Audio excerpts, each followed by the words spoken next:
இன்றைக்கு தமிழ் மக்கள் விசேடமாக இந்த கார்த்திகை மாதம் என்பது முக்கியமான மாதம்.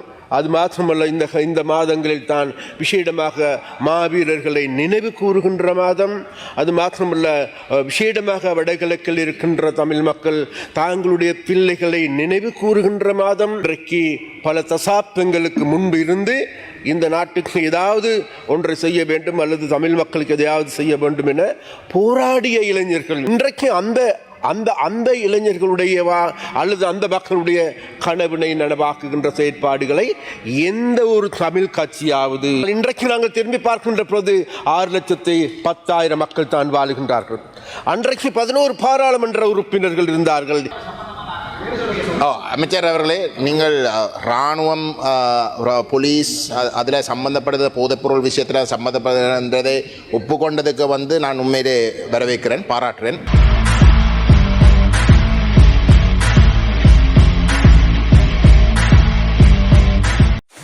ஜெஃப்னா பிரியன் சொந்தங்களுக்கு வணக்கம்.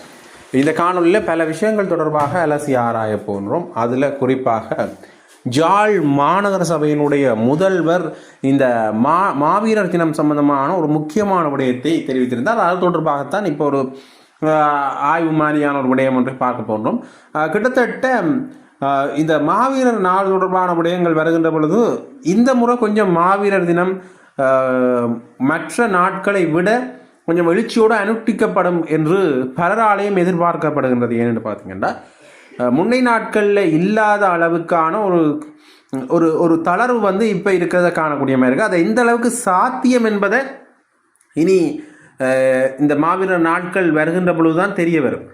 மாவீரர் வாரம் ஆரம்பிக்கப்பட்டு இந்த மாவீரர் தினம் வரைக்குமே சரியான முறையில் அதை நடைமுறைப்படுத்தப்படுகின்றதா என்கின்ற கேள்வி ஒன்று எழுகின்றது. ஏண்டா இந்த அரசாங்கம் கொஞ்சம் மாவீரர்களை, அதாவது இறந்த மாவீரர்களை நாங்கள் அனுட்டிப்பதற்கு பூரண அனுமதி இருக்கின்றது என்கின்ற விடைய பொருளில் சொல்லியிருக்கிறார்கள். அந்த வகையில் பார்க்கின்ற பொழுது ஏதோ ஒரு வகையில் விடுதலை புலிகள் அமைப்பினுடைய சின்னங்கள், கொடிகள், குறியீடுகள் போன்றவற்றை பயன்படுத்த முடியாது என்கின்ற விடயத்தை அவர்கள் தெரிவிப்பார்கள் என்று எதிர்பார்க்கப்படுகின்றது. இருந்தாலும் கூட அந்த திரைச்சீலை மற்றும் கொடிகளை பயன்படுத்துவதற்கு அனுமதி தருவார்கள் என்ற கேள்வி ஒன்று மக்கள் மத்தியில் இருக்கிறது. கொடியை பயன்படுத்த அனுமதி தராவிட்டாலும் கூட இந்த துணி வகைகள், அந்த மாவீரர் தினத்தை பிரதிபலிக்கின்ற அந்த விடயங்களை பயன்படுத்துறதுக்கு அவர்கள் அனுமதி தருவார்கள் என்ற அந்த அடிப்படையில் தொடர்ந்துமே இந்த விடயத்தில் அரசாங்கம் கொஞ்சம் கெடுபிடியை தளர்த்தி இருக்கின்ற இந்த நேரத்தில் மான் சின்னத்தை சேர்ந்த கட்சிக்கும் சைக்கிள் சின்னத்தை சேர்ந்த கட்சிக்கும் இடையில் போட்டிகள் தொடர்ந்து இடம்பெற்றுக் கொண்டே இருக்கிறது. அதாவது கஜேந்திரகுமார் அணிக்கும் மணி அணியினர் தரப்பினருக்கும் போட்டி நிலைமை நிலவுறதை காணக்கூடியது மாதிரியே இருக்கு. அந்த விடயத்தை தான் முதல்வர்கள் இந்த மாநகர சபை அமர்வுகளில் தெரிவித்திருந்தார். அதாவது இந்த விடயத்தில் ஒரு கட்சிக்கு சொந்தமானதாக அல்லது ஒரு கட்சி சார்ந்து இந்த மாவீரர் தினம் அனுஷ்டிக்கப்படக்கூடாது ஒரு பொது நிகழ்வு. குறிப்பாக இந்த பிரச்சனை நடந்ததே எதற்காக என்றால் தியாதிபம் தீபனுடைய நினைவேந்தல் நடைபெறுகின்ற பொழுது இந்த விடயம் அவர்களுடைய ஆய்வுக்கு விடப்பட்டிருந்தது. அவர்களே ஏதோ ஒரு வகையில் முடிவு எடுத்து இந்த விடையில் பேசி தீர்மானித்து முடிவு எடுக்கணும் என்று அவர்களுக்கான கால அவகாசம் கொடுக்கப்பட்டது. இருந்தாலும் கூட இந்த ஒரு முடிவுகளும் எடுக்கப்படலை. அந்த நல்லூர் பின்வீதியில் அமைந்திருக்கின்ற தியாதிபம் திரிவனுடைய அந்த வளாகத்திலையும் மற்றும் அதுக்கு முன்னால் இருக்கிற அந்த காணிலையும் தமிழ் தேசிய மக்கள் முன்னணியினர் தாங்கள்தான் அதில் மாவீரர் தினத்தை நடத்துவோம் என்றவாறாக ஒரு இடுகோல் எடுத்து அவர்கள் தங்களுடைய நிலைப்பாட்டை வெளிப்படுத்த சூழ்நிலையில் மணி அணியினர் அதில் மாவீரர்களுடைய கல்வெட்டுக்களை வச்சு தொடர்ந்துமே தங்களுடைய நினைவேந்தல் நிகழ்வுகளையும் அந்த வகையில் அனுப்பி கொண்டிருந்தார்கள். ஆகவே இந்த இரண்டு விடயங்களையும் வைத்து பார்க்கிற பொழுது ஏதோ ஒரு வகையில் இவர்கள் இந்த விடயத்துக்கு அப்பால் மாவீரர் நாளை ஒருமித்து அனுஷ்டிக்க வேண்டும் என்கின்ற விடயத்துக்கு அப்பால் தங்களுடைய கட்சி சார்ந்து இந்த விடயம் இடம்பெற வேண்டும் என்கின்ற ஒரு நோக்கத்துக்காக செயல்படுகின்றார்கள் என்ற கேள்வி அனைவர் மத்தியிலும் எழுந்திருக்கின்றது. அது மேயர் அவர்கள் சொல்லுகின்ற பொழுது, மாநகர முதல்வர் அவர்கள் சொல்கின்ற பொழுது இது ஒரு பொது நிகழ்வாகத்தான் அனுஷ்டிக்கப்படும். ஆகவே இங்கே கட்சி சார்ந்த விடயங்கள் பேசப்பட மாட்டாது. அது மட்டும் இல்லாமல் இந்த காணி ஒரு கட்சிக்குரியதாகவும் கொடுக்கப்பட மாட்டாது, பொதுவாக அனுஷ்டிக்கப்படும், யாரும் இதில் பங்கு பெற்றலாம் என்கின்ற முடிவு அதில் எட்டப்பட்டிருந்தது.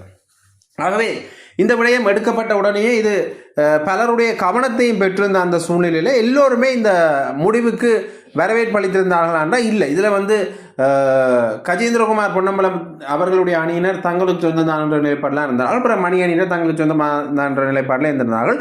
தேசிய மக்கள் சக்தியினர் இந்த குறிப்பிட்ட விடயத்தை ஏற்றுக்கொண்டிருந்தார். ஆகவே இந்த விடயம் தொடர்பாக பொதுவான விடயத்தில் பார்க்கின்ற பொழுது முன்னே நாட்களில் இந்த மாவீரர் தினம் இடம்பெறுகின்ற பொழுது, அதாவது வந்து இந்த கட்சிகளாக இவர்கள் பிளவடைந்ததற்கு முதல் மாவீரர் தினம் நடைபெறுகின்ற பொழுது, அது மட்டுமில்லாமல் 2009 முன்னர் மாவீரர் தினம் நடைபெறுகின்ற பொழுது ஒரு உணர்வு எழுச்சியோடு நடைபெறுறதை பார்க்கக்கூடிய மாதிரியே இருக்கு. ஆனால் இப்போ ஒவ்வொரு தனித்தனி கட்சிகளாக மாவீரர் தினம் இடம்பெறதை வச்சு பார்க்கின்ற பொழுதே தமிழ் தேசிய பாதை என்கின்ற இடத்துல கட்சிகள் பிளவடைந்திருக்கிறது தெளிவாக காட்டினிருக்கிறது. கட்சிகள் பிளவடைந்திருக்கிறதான் என்று எல்லாருக்குமே சாதாரணமாகவே தெரிந்த விஷயமாக இருக்கு. ஆனால் விடுதலை புலிகள் அமைப்பினுடைய தலைவர் தமிழ் தேசிய கூட்டமைப்பாக ஒருங்கிணைத்ததற்கான பிரதான காரணம் என்றால் தமிழ் தேசிய நிலைப்பாட்டில், அதாவது அரசியல் போராட்டத்தில் ஒன்றாக இருக்கணும் என்றதுக்காண்டி தான். ஆனால் அது இப்போ கொஞ்சம் பொய்த்து போய்விட்டது என்றதை இப்போ மீண்டும் மாவீரர் தினமும் காட்டி நிற்கின்றது.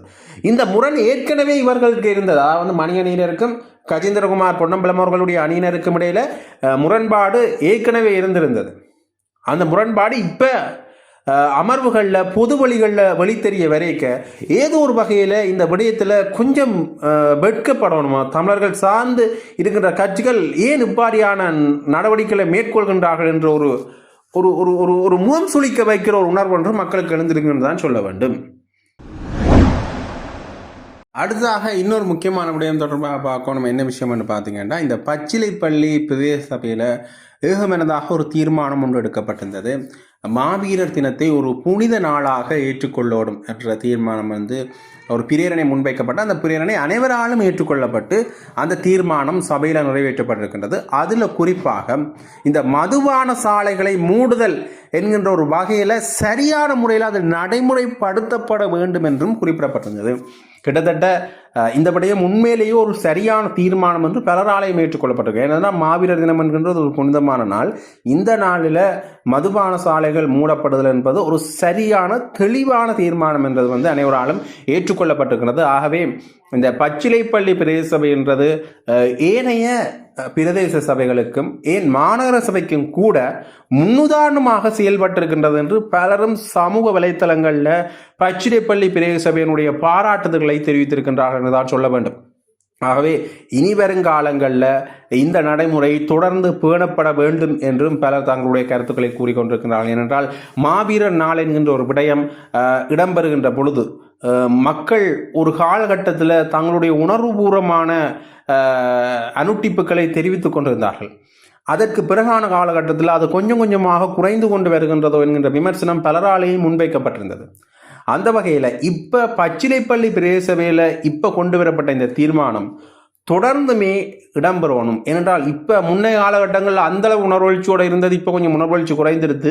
பிறகு இப்போ அரசியல் கட்சிகளுடைய நிகழ்ச்சி நிரலுக்கு கீழே இது மாவீரர் தினம் நடத்தப்படுகின்றது வந்து உண்மையிலேயே ஒரு சரியான முறைமை இல்லை என்கின்ற விமர்சனம் பலரால் முன்வைக்கப்படுற இந்த சூழ்நிலையில் இந்த தீர்மானம் தொடர்ந்து நிறைவேற்றப்பட வேண்டும். அது மட்டும் இல்லாமல் இப்போ மாவீரர் தினம் முன்னைய காலகட்டங்களில் அனுஷ்டிக்கப்படுறது வந்து மாவீரர்களை நினைவு கூறுவதற்காக, ஆனால் இப்போ அனுஷ்டிக்கப்படுறது வந்து மாவீரரை நினைவு கூறுவதற்காக என்கின்ற ஒரு விடயம் அமைந்தாலும் கூட அடுத்த சந்ததியினர்களுக்கு தமிழர்களுடைய வரலாற்று சிறப்பு, குறிப்பாக ஈழ மண்ணில் இருந்த வரலாறுகளை கடத்துவதற்காகத்தான் மாவீரர் நாள் அனுஷ்டிக்கப்படுகின்றது என்று பலரும் தங்களுடைய கருத்துக்களை கூறிக்கொண்டிருக்கின்றார்கள். உண்மையிலேயே இந்த விடயம் பலருக்கும் கடத்தப்பட வேண்டும் என்றால் இது சம்பந்தமாக இனிவரும் காலங்களிலையும் சரியான முறையில் இது நடைமுறைப்படுத்தப்பட வேண்டும் என்பது பலருடைய கருத்துக்களாகவும் எதிர்பார்ப்பாகவும் கோரிக்கையாகவும் இருக்கின்றது. இதே நேரத்தில் இந்த மாவீரர் நாள் தொடர்பான சர்ச்சைகள் மற்றது பேசு பொருள் தொடர்ந்து இந்த மாதத்தில் பேசப்பட்டு கொண்டு வர இந்த நேரத்தில் இன்றைய தினம் பாராளுமன்றத்தில் அமைச்சர் சந்திரசேகரன் அவர்கள் ஒரு முக்கியமான விடயத்தை சொன்னார்.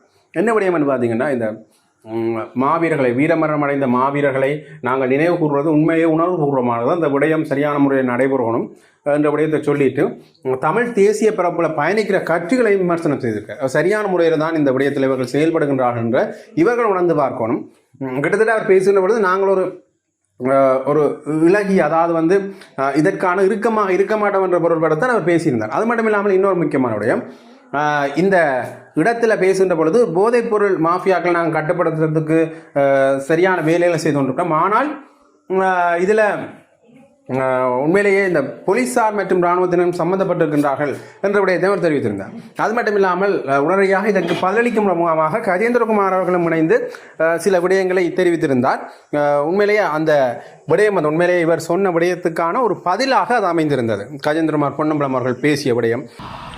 ஆம் சபாநாயகர் அவர்களே, பிரதி சபாநாயகர் அவர்களே, விசேடமாக இன்றைக்கு எங்களுக்கு எல்லோருக்குமே தெரியும், இந்த வரவு செலவு திட்டம் சம்பந்தமாக நாங்கள் பேசுகின்ற போது இந்த வரவு செலவு திட்டத்திலே கஜேந்திரகுமார் பொன்னம்பலம் போன்றவர்களுக்கு இதுக்கு வந்து சரியாமெல்லாம் இருக்கலாம் என்றால் அவர் எதிர்கட்சி எதிர்ப்பு அரசியலையே நாட்டம் கொண்டிருக்கின்றவர்களுக்கு இது சம்பந்தமாக விமர்சனங்களை மாத்திரம் முன்வைக்கலாம். இருந்த போதிலும் கூட நான் ஒரு விடயத்தை சொல்லுகின்றேன். இந்த வரவு செலவு திட்டம் என்பது இலங்கையில் இருக்கின்ற தமிழ், சிங்கள, முஸ்லிம் அனைவரும், அது மாத்திரமல்ல இருக்கின்ற ஊடகங்களா அனைவருமே இந்த வரவு செலவு திட்டம் என்பது மக்களுக்கான வரவு செலவு திட்டம் என கூறுகின்ற ஒரு வரவு செலவு திட்டமாகும். அந்த வகையில் எனக்கும் பெருமையாக இருக்கின்றது, எங்களுக்கும் பெருமையாக இருக்கின்றது, எங்களுடைய அரசாங்கத்துக்கும் பெருமையாக இருக்கின்றது. அந்த வகையில் தான் நான் இன்றைக்கு விசேடமாக நான் இருந்து பேசக்கூடிய விஷயங்களில் முக்கியமான விஷயமாக நான் எடுத்துக்கொள்ள இருந்தேன். என்றால் விசேடமாக இன்றைக்கு நாங்கள் பார்க்கின்ற போது இந்த வரவு செலவு திட்டம் சம்பந்தமாக பேசப்படுகின்ற பொழுது கூடுதலாக வரவு செலவு திட்டம் சம்பந்தமாக நாங்கள் பேசுகின்றோம். அதே நேரத்தில் இன்றைக்கு விசேடமாக வடகிழக்கு பிரதேசங்களில் வாழ்கின்ற தமிழ் மக்களுடைய பிரச்சனைகள் தொடர்பாக பேசுவது குறைவாக காணக்கூடியதாக இருக்கிறது. அவர்களும் கூட இது சம்பந்தமாக அந்த மக்கள் முகம் கொடுக்கின்ற பிரச்சனைகள் சம்பந்தமாக பேசுகின்றார்களா என்று பார்க்கின்ற பொழுது கேள்விக்குறியான விடயமாகவே இருக்கின்றது. ஒரு விடயம் இருக்கின்றது கௌரவ பிரதி சபாநாயகர் அவர்களே, உங்களுக்கும் கூட நன்றாக தெரியும், இன்றைக்கு தமிழ் மக்கள் விசேடமாக இந்த கார்த்திகை மாதம் என்பது முக்கியமான மாதம். அது மாத்திரமல்ல, இந்த மாதங்களில் தான் விசேடமாக மாவீரர்களை நினைவு கூறுகின்ற மாதம். அது மாத்திரமல்ல, விசேடமாக வடகிழக்கில் இருக்கின்ற தமிழ் மக்கள் தாங்களுடைய பிள்ளைகளை நினைவு கூறுகின்ற மாதம்.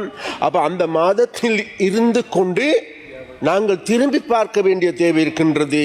இன்றைக்கு பல தசாப்தங்களுக்கு முன்பு இருந்து இந்த நாட்டுக்கு ஏதாவது ஒன்றை செய்ய வேண்டும் அல்லது தமிழ் மக்களுக்கு எதையாவது செய்ய வேண்டும் என போராடிய இளைஞர்கள் அல்லது போராடிய மக்கள் எதிர்பார்த்தது என்ன, அவர்களுடைய எதிர்பார்ப்பு, அவர்களுடைய ஆசைகள், அபிலாசைகள் என்ன என்பதை நாங்கள் புரிந்து கொள்கின்ற போது தான் விசேடமாக இன்றைக்கு எங்களுக்கு எல்லோருக்குமே தெரியும், விசேடமாக எங்களுக்கு எல்லோருக்குமே தெரியும், அங்கே இருக்கின்ற மக்கள் நிம்மதியாக வாழ வேண்டும், சந்தோஷமாக வாழ வேண்டும், அந்த வாழ்க்கையை ஏற்படுத்தி கொடுப்பதற்காக வேண்டி அவர்கள் போராடி இருந்தால் இன்றைக்கு அந்த இளைஞர்களுடைய அல்லது அந்த மக்களுடைய கனவினை நனவாக்குகின்ற செயற்பாடுகளை எந்த ஒரு தமிழ் கட்சியாவது, எந்த ஒரு தமிழ் அரசியல்வாதியாவது அன்றைய காலகட்டங்களில் அன்றைய இளைஞர்கள், யுவதிகள் செய்த அர்ப்பணிப்பு தியாகங்களை செய்கின்றார்களா, புரிகின்றார்களா என்று பார்க்கின்ற பொழுது கேள்விக்குறியான விடயங்கள்.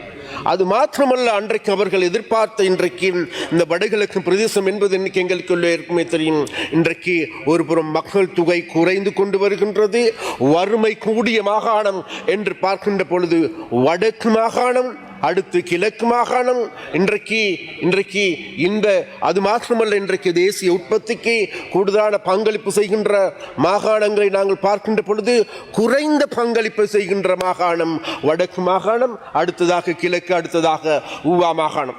அப்ப அந்த வகையிலிருந்து பார்க்கின்ற போது எங்களுக்கு தெரிகின்றது, எங்களுடைய மாகாணங்களுக்கு கடந்த காலங்களில் இந்த நாட்டில் ஆட்சி செய்த ஆட்சியாளர்களால் இந்த பிரச்சனைகளை ஏறெடுத்தும் பார்க்கவில்லை, இந்த பிரச்சனைகளுக்கான உரிய தீர்வினை வழங்கவில்லை. அவர்களுடைய மடியை மாத்திரம் நிறைத்துக் கொள்ளுகின்ற அரசியலை முன்னெடுத்தார்களே தவிர தமிழ் மக்களுடைய அல்லது முஸ்லிம் மக்களுடைய அல்லது மலையக மக்களுடைய பிரச்சனைகளை தீர்ப்பதற்கு ஏதுவான நடவடிக்கைகள் எடுக்கவில்லை. அப்ப அதன் விளைவாகத்தான் இன்றைக்கு எங்களுக்கு எல்லோருக்கும் என்றாக தெரிகின்றது.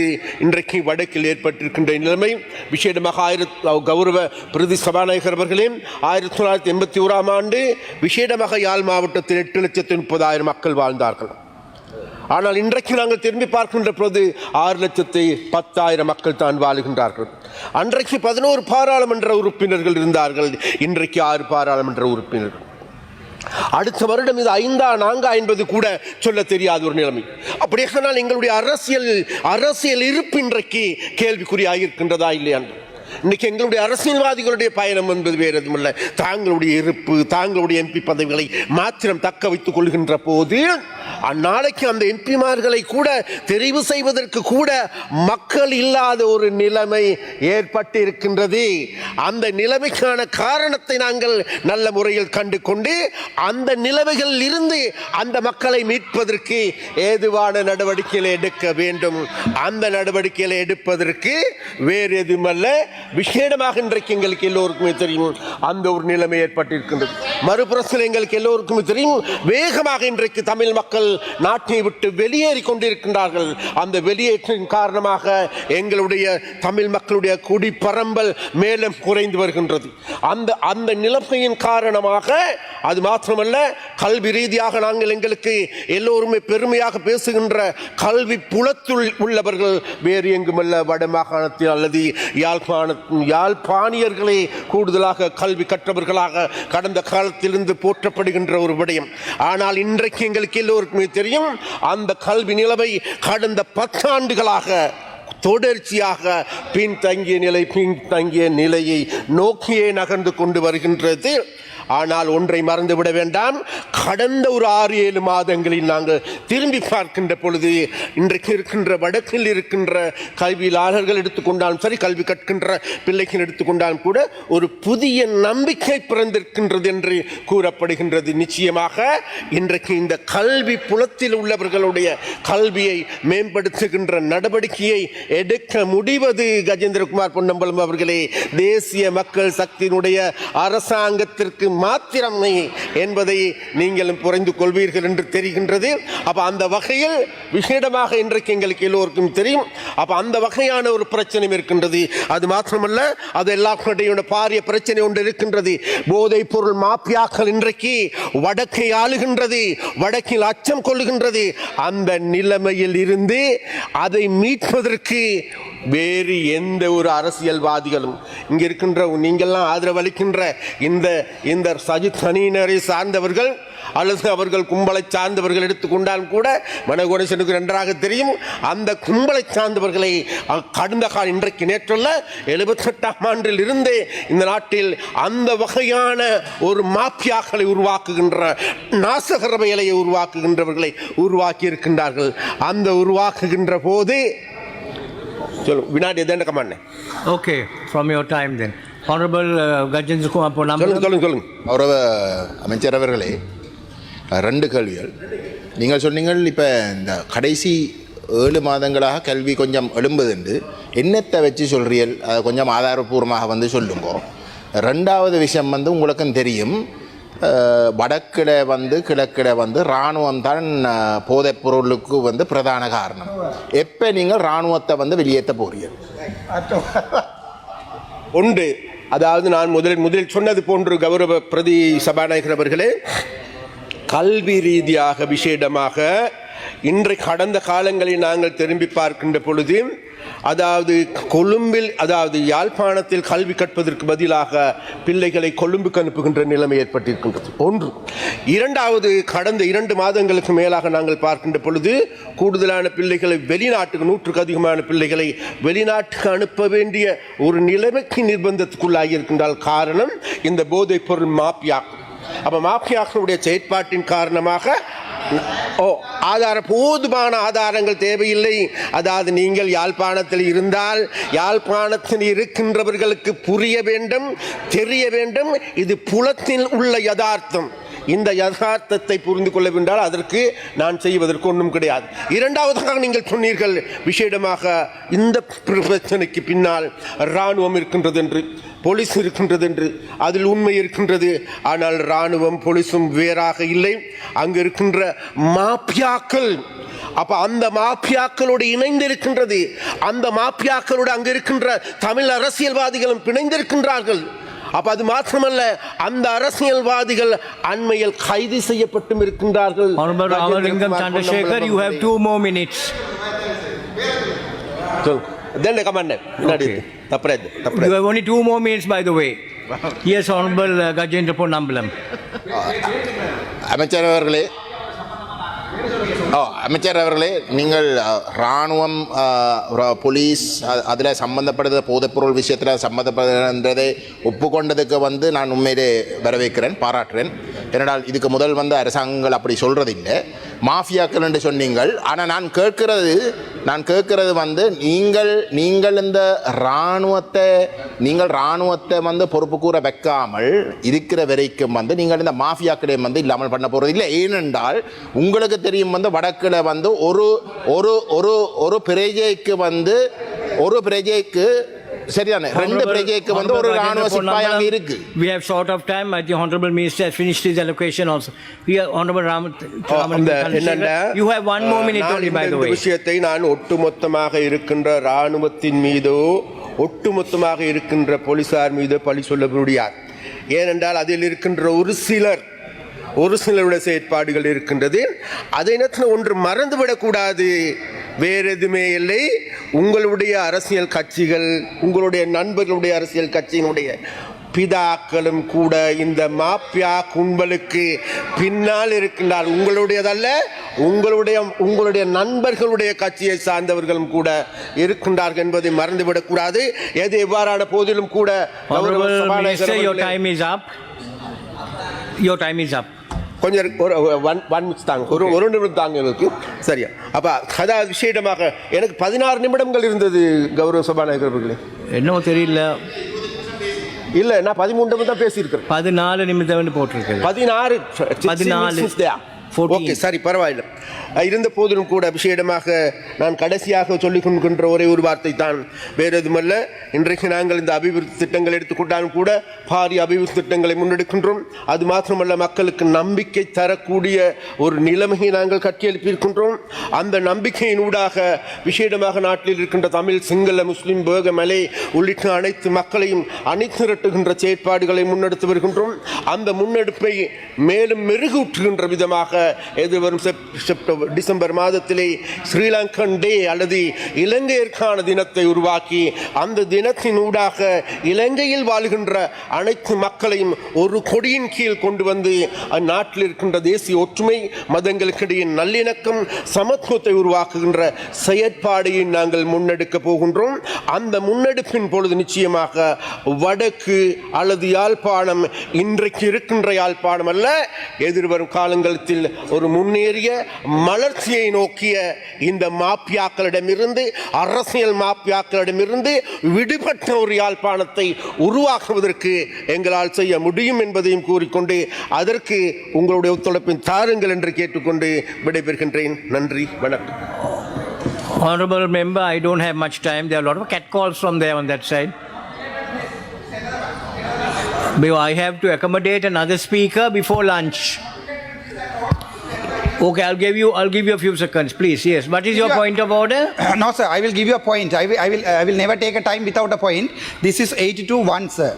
82-1. Should I read it or shall I explain, sir? Yeah, you may go. Sir, මේකේ තියෙනවා පැහැදිලිම තියෙනවා මේ සභාවේ පාවිච්චි කරන්න බැරි වචනය පාවිච්චි කරා නම් that should be expunged from the Hansard and the satisfactory apology should be taken.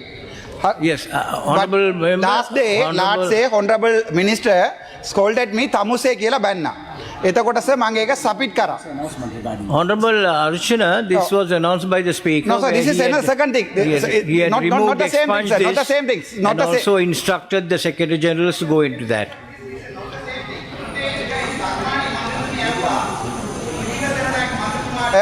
මෙයාව එක්කරගෙන පිටරට යනවා කියලා ඒක කියන්න කිව්වා මේ ප්‍රිවිලේජ් එකට. හැබැයි මට බැනපු එකට මේ විතරක් එක්ස්පෙන්ඩ් කරන්නේ. හැබැයි එකගෙන යනවා කිව්වම ප්‍රිවිලේජ් ගන්නවා සර්. එකගෙන යනවා කියන හොඳ එකක් නේ සර්. මාව කවුරු හරි අක්කගෙන එකගෙන යනවනම් මං එනවා. Hari, okay. මං Honorable Archana, I will bring this to the notice of the Honorable Speaker. I will bring this. Can we get along with the next speaker? We had to accommodate the time. Yeah, Honorable Ramalingam. නියෝජ කතානායකතුමා මේ ප්‍රශ්නේදී ඔබතුමාගේ අවධානයට මේ අර්ජුන මේ මන්ත්‍රීවරයා එදා ඔබතුමාත් ඉන්නකොට මෙන්න මේක ඉන්න ඉලංකුමරන් මන්ත්‍රීතුමාට සෙම්මරි ආඩ කියලා බැන්නා. සෙම්මරි ආඩ කියන්නේ උඳ That too also would be expunged. I think the Honorable Speaker had mentioned that he too had used such words. Honorable Speaker had mentioned that he too had used it.